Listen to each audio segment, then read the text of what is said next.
আচ্ছা, আপনারা কি ফ্রান্সে রিসার্চ করতে আসার কথা ভাবছেন? তাহলে এই ভিডিওটা অবশ্যই দেখুন। আমার গত 1.5 বছরের আর অভিরূপের গত 2.5 বছরের পুরো এক্সপিরিয়েন্সটাই আপনাদের সাথে শেয়ার করব। কিছু পজিটিভ আর কিছু নেগেটিভ পয়েন্ট আপনাদের সামনে তুলে ধরবো। তারপরে আপনারা এখানে আসবেন কি আসবেন না সেটা তো একান্ত ব্যক্তিগত ডিসিশন, তো সেখানে আমি মন্তব্য করতে চাই না।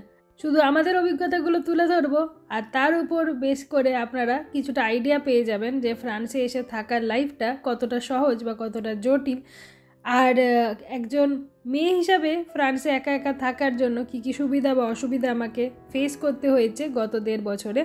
আর অভিরূপ যেহেতু 2.5 বছর ধরে আছে প্যারিসে, তো ওর অভিজ্ঞতাগুলো কিছুটা আপনাদের সাথে, যেটুকু ওর কাছ থেকে শুনেছি সেগুলো আপনাদের সাথে শেয়ার করে নেব। তো আমরা এখন উইকেন্ডে যাচ্ছি গার দু নর্ডে।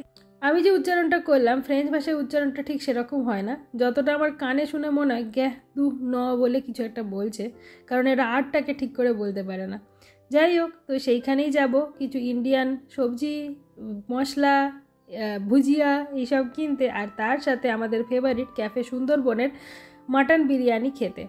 তো চলুন আপনাদেরকেও সাথে নিয়ে যাই, আর রাস্তায় যেতে যেতে গল্প করি যে কীরকম আমাদের এক্সপিরিয়েন্স।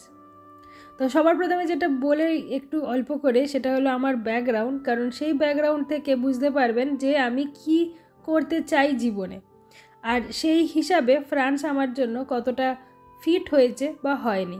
তো আমাদের ফ্যামিলিতে এর আগে কোনো রিসার্চ কেরিয়ার সম্বন্ধীয় ব্যাকগ্রাউন্ড ছিল না। একটা করে ডিগ্রি করার সাথে সাথে পরের ডিগ্রি করার সুযোগ পেয়েছি, আর সেই মতো আগে এগোতে থেকেছি। মাইক্রোবায়োলজি নিয়ে অনার্স করার পরে ইন্টিগ্রেটেড পিএইচডি কোর্সে জয়েন করেছিলাম। সেখানে একসাথে মাস্টার্স আর পিএইচডি করার পরে জানতে পারি যে পোস্টডক করতে যদি বিদেশে যাই তাহলে কেরিয়ারে উন্নতি হবে। প্রথমে অ্যাপ্লাই করতে করতে ফ্রান্সে চান্স পেয়ে গিয়েছিল অভিরূপ, তো ও যেহেতু এখানে ছিল আমিও পরবর্তীকালে ওখানেই অ্যাপ্লাই করি, আর পেয়ে যেতে কাছাকাছি জায়গায় চলে এসেছি দুজনে। সব মিলিয়ে ওর 2.5 বছর আর আমার 1.5 বছর হয়ে গেল, আর এই সময়কালীন এক্সপিরিয়েন্সই আজকে শেয়ার করব। গার দু নর্ডে স্টেশনে পৌঁছে গেছি, আর এখানে কিছু হিন্দু দেবদেবীর ছবি লাগানো আছে। এটা কিন্তু মেট্রো স্টেশনের মধ্যেই। এ দেখুন, শিব, পার্বতী, গণেশ সমস্ত কিছুই এখানে দেখে বেশ ভালো লাগছিল।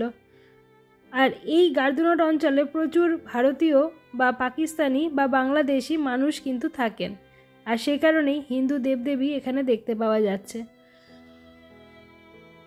কি দারুণ লাগে না বিদেশে এসে এরকম হঠাৎ করে নিজেদের পরিচিত দেবদেবীকে দেখতে পেয়ে।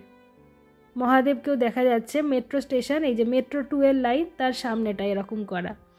আর একটা কথা বলি, এই ভিডিওটা অলিম্পিকের ঠিক 1 সপ্তাহ আগে আমি রেকর্ড করেছিলাম। তো সেই দিনকে এই স্টেশনে দেখুন অলিম্পিকের লোগো টাঙানো হয়েছে। দেখে হঠাৎ করে এই লোগো কেমন যেন শরীরটা শিহরণ দিয়ে উঠেছিল, যে টিভিতে যে জিনিস এতদিন ধরে দেখেছি, হঠাৎ করে দেখছি যে শহরে আজকে আমি আছি সেই শহরেই অলিম্পিক হতে চলেছে। তারপরে অলিম্পিকের শুরুর দিনের ভিডিও তো আপনাদের সাথে আগে অলরেডি শেয়ার করেই দিয়েছি। এই ভিডিওটা তার 1 সপ্তাহ আগে রেকর্ড করা হয়েছিল। এই হলো স্টেশন। এই স্টেশন থেকেই আমরা বেরিয়ে এলাম। এবার যাব বিরিয়ানির দোকানে।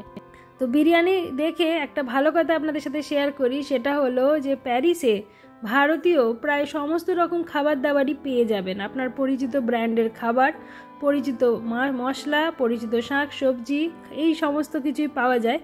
আর ক্যাফে সুন্দরবনের বিরিয়ানি তো অসাধারণ। পাঁঠা খাবার মানে একটু অ্যাভয়েড করারই চেষ্টা করছি পাঁঠা খাওয়া, কিন্তু এই বিরিয়ানির এই নরম চর্বিযুক্ত থলথলে পাঁঠার মাংস কিছুতেই না করা যায় না। আর তার সাথে একদম গলে যাওয়া নরম আলু আর অল্প লেটুস পাতা বা কাঁচা পেঁয়াজ একসাথে করে দেয়। তো সমস্ত কিছু মিশিয়ে একসাথে খেতে যেন মুখে অমৃত লাগে। আর দামটাও যথেষ্ট কম। 1 প্লেটের দাম নেয় 8 ইউরো, মানে ধরুন ওই 700 টাকা মতো। তো সেটা প্যারিস বলে এখানে কিন্তু এই দামটা অনেকটাই কম বলে মনে হচ্ছে। শুধু আমরা নয়, আমাদের জার্মান বা অন্য দেশ থেকে আসা বন্ধুরাও একসাথে আমরা এসে নিয়ে তাদেরকে এখানে খাইয়েছি, এবং তারা প্রত্যেকে স্বীকার করেছে যে প্যারিসের ইন্ডিয়ান খাবার কিন্তু অন্যান্য দেশের তুলনায় অনেক সময় কিছুটা ভালোও হয় আর কিছুটা সস্তাও। তবে স্পেনেও গিয়েছিলাম এবং সেখানে আমার এক বন্ধু এক ইন্ডিয়ান দোকানে খাইয়েছিল, সেটাও কিন্তু অসাধারণ খেয়েছিলাম। তো ইউরোপের কিছু কিছু জায়গায় কিন্তু ইন্ডিয়ান এরকম দোকান আছে। এই দেখুন একদম আমাদের পরিচিত আম পেয়ে যাওয়া যাচ্ছে। দাম কিন্তু অনেক বেশি, তবে দাম বেশি হলেও আপনার কাছে হাতের সামনে এই সমস্ত হলদিরামের পরিচিত ভুজিয়া আর আম আর নানান ধরনের সবজি সবই পেয়ে যাওয়া যায়। কিন্তু ওই অত দূর দেশ থেকে যেহেতু আসছে তাই দামটা আপনাকে বেশি দিতে হবে। তো 1 কিলো আমের দাম কিন্তু অনেক বেশি হয়। একটা আম মানে মাত্র একটা আমের দাম অনেক সময় 50 টাকা থেকে 100 টাকা অবধি হয়ে যেতে পারে, আর 1 কিলোর দাম কখনো কখনো প্রায় 1000 টাকা অবধি হয়ে যেতে পারে। তো কস্টলি হলেও আপনি সমস্ত কিছু পেয়ে যাবেন, এটা একটা বড় ব্যাপার। তো এটা 1 নম্বর সুবিধা ফ্রান্সে আসার। ফ্রান্স মানে কিন্তু পুরো ফ্রান্সের কথা বলছি না, শুধুমাত্র প্যারিস শহরেরই সুবিধা। তো আমি যেখানে থাকি সেখানে এই সমস্ত কিছু এত ভালোভাবে পাওয়া যায় না। আমি ব্রিটানি প্রদেশের রেন শহরে থাকি, আর আমার হাজব্যান্ড অভিরূপ ও প্যারিস শহরে থাকে। আর এই দুটো জায়গার মধ্যে ব্যবধান 360 কিলোমিটার হলেও ইউরোপের ট্রান্সপোর্ট, বিশেষ করে ফ্রান্সের ট্রান্সপোর্ট ভীষণ ভীষণ ভালো। তাই এতটা রাস্তা 360 কিলোমিটার আমি আমার ঘর থেকে বেরিয়ে ট্রেন ধরে ওখানে প্যারিসে পৌঁছে সেখানে ট্রেন ধরে আমার হাজব্যান্ডের ঘরে পৌঁছানো অবধি আমার সময় লাগে মোটামুটি 4 ঘন্টা থেকে 5 ঘন্টা। তাই শুক্রবার রাত্রে ট্রেন ধরে আমি শুক্রবার রাত 11টার মধ্যেই সন্ধ্যাবেলায় আর কি পুরো ট্রাভেল করে পৌঁছে যেতে পারি প্যারিসে। অলিম্পিক আসছে তো তাই মাঝে মাঝে এই সমস্ত গাড়ি আর তার উপরে অলিম্পিকের লোগো চিপকানো চোখে পড়ছিল। তো হ্যাঁ, এই ফ্রান্সের যেটা একটা বড় ভালো ব্যাপার আমার মনে হয় পুরো ইউরোপেরই, সেটা হলো ট্রান্সপোর্ট কিন্তু ভীষণ ভীষণ ভালো কম্পেয়ার টু অন্যান্য যে সমস্ত জায়গাগুলো আছে। বিশেষ করে আমেরিকা যুক্তরাষ্ট্রের কিছু জায়গায় ট্রান্সপোর্ট তো খুবই খারাপ, সে তুলনায় এখানে ট্রান্সপোর্ট ভালো হওয়ায় একলা মহিলা হিসাবে আমাদের যেহেতু নিজস্ব গাড়ি নেই, আর আপনি যদি শর্ট টাইমের জন্য আসেন তাহলে একটা গাড়ি নিতে যতটা ঝামেলা ঝক্কি পোহাতে হবে আপনাকে, সবার প্রথমে তো আপনাকে উল্টো ফুটে বসে ড্রাইভ করা অভ্যাস করতে হবে, এখানে বাঁ হাতে ড্রাইভিং, এবং তারপরে সেখানে এক্সাম দিয়ে লাইসেন্স পেতে হবে, এবং তারপরে গাড়ি কিনে সেই গাড়ি চালাতে হবে, আবার গাড়ির জন্য আপনাকে ইন্স্যুরেন্স দিতে হবে। তো এই সমস্ত প্রসেসটা যথেষ্ট লেন্দি আর যথেষ্ট খরচাবহুল। তো আপনি যদি শর্ট টাইমের জন্য আসেন তাহলে গাড়ি কেনার দরকার মানে না থাকলে তো আপনি কিনবেন না, তো সেক্ষেত্রে পাবলিক ট্রান্সপোর্ট ভালো হলে তো সোনায় সোহাগা। তো প্রথম সুবিধা বললাম খাবার দাবারের জিনিস, প্যারিসে তো সমস্ত কিছু প্রায় পেয়ে যাওয়া যায়। আর দ্বিতীয় সুবিধা হলো ট্রান্সপোর্ট। আর আরেকটা যেটা, আমার যেহেতু মুখের স্বাদ অনেকটা ফ্লেক্সিবল, আমার এরকম কখনো কিছু নেই যে এই জিনিসটাই আমাকে পেতে হবে, আমি সেটাই খেতে পারি, বাকি জিনিস খেতে পারি না, তা নয়। তো সেই কারণে আমি যেখানে ব্রিটানিতে থাকি ওখানে আমাকে ক্যান্টিনে যা খেতে দেয় আমার কিন্তু খেতে বেশ ভালোই লাগে। ঘুরিয়ে ফিরিয়ে নানান দেশের খাবার দেয়, তো খাবারটা আমার খুব একটা ফ্রান্সে অন্তত অসুবিধা অতটাও হয় না।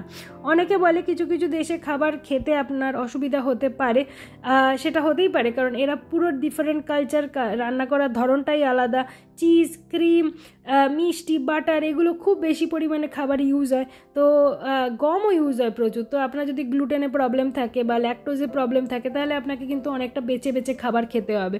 তবে হ্যাঁ, আপনি অবশ্যই ফ্রান্সের মতো জায়গায় থাকলে অনেকটা হাতে সময় পাবেন, নিজের রান্না নিজে করে খেতে আরামসে পারবেন। তো ট্রান্সপোর্ট, ক্যান্টিনের খাওয়া দাওয়া, বাজার ঘাট, 3টে পয়েন্ট গেল। আর চতুর্থ পয়েন্ট সেটা হলো যে সময়, মানে আপনি জীবনে কাজ করার পরে কতটা নিজের জীবনের জন্য সময় দিতে পারবেন। আপনি যদি হাজব্যান্ড নিয়ে থাকেন বা ফ্যামিলি নিয়ে থাকেন, ছোট বাচ্চা থাকে, তাহলে কিন্তু বলবো যে ইউরোপের কান্ট্রিগুলো খুব সুন্দর, পলিউশন কম, এই দেখুন কি সুন্দর ফুল ফুটে আছে, আর এই সময়টা করে তো চারিদিকে শুধু ফুলে ফুলে ভরে যায়, আর কাজের লোডও কম থাকে। তো সে কারণে বাড়িতে ফিরে এসে নিজের ফ্যামিলিকে সময় দিতে পারাটা কিন্তু খুবই সম্ভব ইউরোপের দেশগুলোতে। ফ্রান্সে তো বলবো কাজের লোড খুবই কম থাকে, তার কারণ আপনাকে সপ্তাহে 35 থেকে 40 ঘন্টা কাজ করতে হয়, আর বছরে আপনি 6 থেকে 7 সপ্তাহ অবধি ছুটি নিতে পারবেন। আমাদের ইনস্টিটিউটে একসাথে 4 সপ্তাহ ছুটি নেওয়া যায়, তারপরে 1 দিন বা 2 দিন আবার কাজে এসে আবার 2 সপ্তাহ কি 3 সপ্তাহ ছুটি নেওয়া সম্ভব। তো এই এত ছুটি পাওয়ার জন্যই আমি এখন ইন্ডিয়া যাওয়ার প্ল্যান করেছি প্রায় 1.5 মাসের জন্য, আগামী মাসে আর কি। তো সেটার ভিডিও তো আপনাদের সাথে শেয়ার করব। ঘুরে এসেছি, খাওয়া দাওয়া করে লাঞ্চ করে আমরা বাইরে থেকে বাজার করে নিয়ে চলে এসেছি ঘরে, আর আছি এখন অভিরূপের ঘরে। এটা প্যারিসেই অবস্থিত, প্যারিসে ঠিক মাঝখানে নয়, প্যারিসের জোন 5-এ অবস্থিত। আর এসে চা বানিয়ে দিচ্ছি অভিরূপকে, আর আমার জন্য বানাবো ম্যাঙ্গো শেক। তো ও এসেই কাজ করতে বসে গেছে। তো সেই থেকে আমার এর পরের পয়েন্ট যেটা বলবো, যেটা অতটাও পজিটিভ পয়েন্ট নয়, সেটা হলো যে আপনি কি পারপাসে এখানে এসেছেন। তো আমরা যেহেতু রিসার্চার হিসাবে এসেছি, তাই আমাদের মেন পারপাস হলো যতটা সম্ভব কাজ করে পেপার পাবলিশ করা এবং যাতে পরবর্তীকালে দেশে কোনো চাকরি পেয়ে যাই। তো সেটা আমাদের পারিবারিক কনস্ট্রাকশন অনুযায়ী আমরা ইউরোপে বা অন্য কোনো দেশেই ভবিষ্যতে থাকতে চাই না। এখন অবধি অন্তত তাই ভাবছি যে আমরা ইন্ডিয়াতেই ফিরে যাব।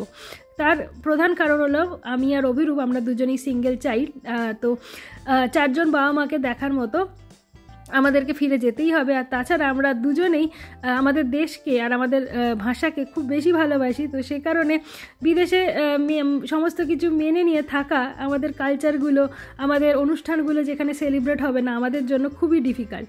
বাধ্য হয়ে আছি যতটা ডিগ্রির জন্য বা যতটা এক্সপিরিয়েন্স গ্রহণ করার জন্য দরকার সেইটুকু সময় আমরা থাকবো আর তারপরে দেশে ফিরে যাব। আপাতত অন্তত সেটাই আমরা ভাবনা করেছি। তো যেহেতু আমরা দেশে ফিরে যেতে চাই আর এই ফিল্ডে আমাদের পাবলিকেশনের ডিমান্ডটা অনেক বেশি, আপনি যদি কম সময় কাজ করেন, বেশি সময় আপনি লাইফকে দেন, তাহলে আপনার কাজের প্রেশারটা যেহেতু কম, তাই কাজের আউটপুটটাও কিন্তু কম হতে পারে। তো এটা একটা অনেক সময় ফ্রান্সের অসুবিধা, সেটা হলো যে রিসার্চের আউটপুট কিন্তু অনেক সময় স্লো আসে। একটা সুবিধা হলো এখানকার মানুষ হাইলি কোলাবোরেটিভ, বিশেষ করে উইদিন ফ্রান্স মানুষ অনেক বেশি কোলাবোরেট করে এক জায়গার সাথে অন্য জায়গায়, তাই অন্য জায়গায় গিয়ে কাজ শিখে এসে কাজটা পারফর্ম করা অনেক সুবিধা। টাকার অঙ্কটাও বেশি, মানে রিসার্চের ফান্ডিংও বেশি থাকায় রিসার্চ করতে সুবিধা হতে পারে। কিন্তু যেহেতু মানুষ প্রচুর ছুটি নেয়, আপনি একা ছুটি নিচ্ছেন তা তো নয়। ধরুন টেকনিশিয়ান, কাজে করার জন্য ইঞ্জিনিয়ার যারা আছে তারাও তো ছুটি নিচ্ছে, এবং তারা যখন ছুটি নিয়ে যাবে তখন তাদের রিপ্লেস করার জন্য অন্য কোনো মানুষ কিন্তু থাকে না। তো তারা না থাকলে আমাদেরকে অপেক্ষা করতে কবে তার ছুটি শেষ হবে এবং সে ফেরত আসবে। তো আমাদের কাজের আউটপুট কিন্তু অনেক স্লো হয়ে যায়। আর সেই কারণে আমাদের কিন্তু রিসার্চের জন্য ফ্রান্স অতটাও ভালো লাগছে না, এতটা স্লো হওয়ার জন্য। এবার সব ল্যাব যে স্লো হবে তা বলবো না, হয়তো কিছু ল্যাব খুব ফাস্ট হবে, সেখানকার রেগুলেশন ভালো। কিন্তু আমরা দুটো ইনস্টিটিউটের দুটো ল্যাবে আছি, সেখানে আমরা একটা জিনিসই অনুধাবন করছি যে প্রত্যেকটা মানে আপনি যদি নিজে তাড়াতাড়ি কাজ করতেও চান বা আপনার সুপারভাইজার যদি তাড়াতাড়ি কাজ করাতে চায়, তাও কাজ অনেক সময় আটকে যেতে পারে শুধুমাত্র সিম্পল কারণে। যেমন ধরুন আপনার একটা রিয়েজেন্ট অর্ডার করতে হবে, যেটা নিয়ে আপনি কোনো একটা কেমিক্যাল ধরুন যেটা নিয়ে আপনার রিসার্চের কাজে লাগবে, তো সেই কেমিক্যালটা অর্ডার হচ্ছে না সামারে, কেননা যে অর্ডার করবে সেই ব্যক্তি হলিডেতে আছে এবং সে হয়তো 1 মাস বাদে ফিরবে। তারপরে ধরুন আমাদের কিছু ইনস্ট্রুমেন্ট ইউজ করতে হবে, তো সেই ইনস্ট্রুমেন্টটাকে অ্যাক্সেস করার জন্য যে তার টেকনিশিয়ান বা ইঞ্জিনিয়ার আছে সে হয়তো হলিডেতে আছে, তো সে কারণে আপনার কিন্তু কাজ বন্ধ হয়ে গেল। আর এই ব্যক্তির যখন হলিডেতে আছে তাকে রিপ্লেস করার জন্য অন্য কোনো মানুষ নেই। তো আপনাকে প্ল্যান করতে হবে এইটা জেনে যে ব্যক্তি আপনার কাজের সাথে যুক্ত সে কবে হলিডেতে যাবে। তবে সেটা দেখতে পাওয়ার জন্য ক্যালেন্ডার বানানো আছে, আপনি অনেক দিন আগে থেকেই জানতে পারবেন যে আপনার কাজের সাথে যুক্ত মানুষেরা ঠিক কবে ছুটি নেওয়ার প্ল্যান করে রেখেছে। তো সেই কারণে ওভারঅল আমি বলবো কাজ কিন্তু কিছুটা হলে অনেক সময় স্লো হয়। এবার প্রজেক্ট টু প্রজেক্ট আপনার যাদের সাথে কাজ করছেন তাদের মেন্টালিটি সব কিছুই আপনার ডিফারেন্ট হবে। প্রত্যেক কান্ট্রিতে এই সমস্ত সমস্যা কিছুটা প্লাস মাইনাস তো থেকেই যাবে, কিন্তু এই দেশে যেহেতু ছুটি নেওয়ার সম্ভাবনা আছে তাই মানুষ বেশি ছুটি নেয়, আর সেই কারণে কাজ কিন্তু স্লো হয়। আপনাদের সাথে কথা বলতে বলতে মাছ দেখলেন কীরমভাবে কাটিয়ে আনা হয়েছিল, ওটা কিন্তু আমেরিকান পুঁটি মাছ, সেটা ওরমভাবে বরফ অবস্থায় নিয়ে আসা হয়েছিল কাটিয়ে। তো সেটা থেকে ডিম বার করে এই যে পেঁয়াজ দিয়ে ভেজে নেওয়া হচ্ছে, আর আমি মাছটাকে চাপিয়ে দিয়েছি ভাজা করো বলে পেঁয়াজ দিয়ে। আর অভিরূপ সেই সময়টায় সন্ধ্যাবেলায় মাংস রান্না হবে, সেই মাংসটাকে কেটে বেছে পরিষ্কার করে রাখছে। তো সেখান থেকে আসছি আর একটা অসুবিধা, সেটা হলো যে আপনি যে মাংস পাবেন বা মাছ পাবেন তার আঁশ ছাড়ানো থাকবে না, অনেক সময় মাংসের ছাল ছাড়ানো থাকবে না। তো আপনাকে একটু এক্সট্রা সময় ব্যয় করে সেগুলোকে নিজেকেই ড্রেসিং করে নিতে হবে। দেশে কি সুবিধা হয়, অল্প কিছু টাকার বিনিময়ে আমাদের আশেপাশের মানুষেরাই আমাদের এই সমস্ত কাজে অনেক হেল্প করে দেয়। সে আপনার বেসিনের জল যদি আটকে যায় আপনি তাড়াতাড়ি করে প্লাম্বার ডেকে আনতে পারবেন, যদি আপনার ঘরে কোনো ইলেকট্রিসিটির প্রবলেম হয় আপনি কোনো একজন ভাই দাদাকে পাড়া থেকে ডেকে আনবেন যে ওই কাজটা জানে। বা ধরুন আপনার মাছ কাটাতে হবে, আপনি জেলে বা যে আপনাকে ঘরে মাছ দিতে আসছে তাকে বলবেন যে মাছটা কেটে দাও। এই সমস্ত সুবিধাগুলো কিন্তু দেশে থেকেই থাকে। তার সাথে তো আমাদের অনেক সময় বাড়িতে কুক থাকে বা হেল্প করার জন্য অন্য কোনো মানুষও থাকে, তাই না? তো তারা কিন্তু ঘর পোছা থেকে বাসন মাজা থেকে আপনার অনেক কিছুতেই সাহায্য করে দেয়। এই সমস্ত কিছু 000 হেল্প পাবেন। তাই যতটা সময় আপনি লাইফের জন্য ভেবেছিলেন দেবেন, সেই পুরোটা সময় আপনি ফাইনালি আপনাকে ঘরটাকে মেনটেন করতেই চলে যাবে। তো আমি এই যে মাছগুলোকে সাজিয়ে দিয়েছি সিমে, তার সাথে পেঁয়াজ দিয়েছি, অল্প রসুন দিয়েছি, কাঁচা লঙ্কা দিয়েছি। সিমেই ওটা ভাপা মতো হয়ে যাবে, ভাপা নয়, ঠিক ভাজা ভাজা মতো হয়ে যাবে। আর এই দেখুন, এই মিষ্টিগুলো আমরা কিনে এনেছি। তো প্যারিসে সবই পাওয়া যায় কিনতে। তো এটা ইন্ডিয়ান দোকান থেকে আমরা কিনে এনেছি মিষ্টি। তাতে আছে নানান ধরনের বাদামের বরফি। তো আমি সেটা আমার ল্যাবে নিয়ে যাব। অনেক সময় না ফ্রেঞ্চে মানুষ একে অপরকে খাওয়াতে ভালোবাসে। তো প্রায় দিনই নানান ধরনের ফরাসি মিষ্টি আমাকে খাওয়ায় এখানকার লোক অফার করে। আর আমি যেহেতু বিদেশ থেকে এসেছি, তাই আমাকে অনেক সময় ডেকে ডেকে খাওয়ায় যে এই দেখো এটা আমাদের তৈরি জ্যাম, এটা আমাদের কালচার। তো সেই কারণে আজকে আমি ঠিক করেছি তাদের জন্য আমিও নিয়ে যাব এই কাজু বরফি, বাদাম বরফি, শনপাপড়ি, এই সমস্ত জিনিসগুলো। তো এক একটা প্যাকেটে 500 গ্রাম করে মিষ্টি নিয়েছি, কিন্তু মিষ্টিগুলো 500 গ্রাম হলেও দেখছি একসাথে এত বড় বড় ব্লক যে দেখে অনেকটা কম পরিমাণ লাগছিল। আর অনেক মানুষ যদি শেয়ার করে তাহলে কতটুকুই একটা ব্লক যদি পুরো নিয়ে নেয় তাহলে 5-6 জনই খেতে পারবে। তো তারপরে আমি কি করলাম, সেগুলোকে এরকম ছোটো ছোটো টুকরো করে ভেঙে নিলাম। তাহলে একজন একটা একসাথে খেতেও পারবে, বিভিন্ন মিষ্টি ট্রাইও করতে পারবে। তো 4-5 রকমের বরফি আছে এখানে। আর কেটে ফেলাতে এয়ার স্পেসটা যেহেতু বেড়ে গেল, তাই বাক্সটাও ভরে গেল।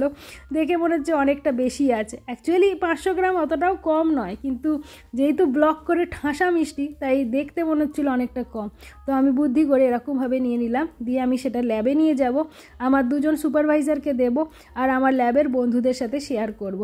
তো তাই জন্য বাংলাতেই লিখছি, কারণ আমি দেখাতে চাই আমাদের বাংলার হরফটা কীরকম। এরা কখনো ল্যাটিন স্ক্রিপ্ট ছাড়া অন্য কোনো স্ক্রিপ্ট অতটাও চোখে দেখেনি। তো আমাদের বাঙালিদের যে নিজস্ব লেটারগুলো আছে সেগুলো অতটা সুন্দর দেখতে, সেগুলো আমি চাই ওরা দেখুক। এই দেখুন, আমার মাছটা কিন্তু ভাজা ভাজা হয়ে রেডি হয়ে গেল।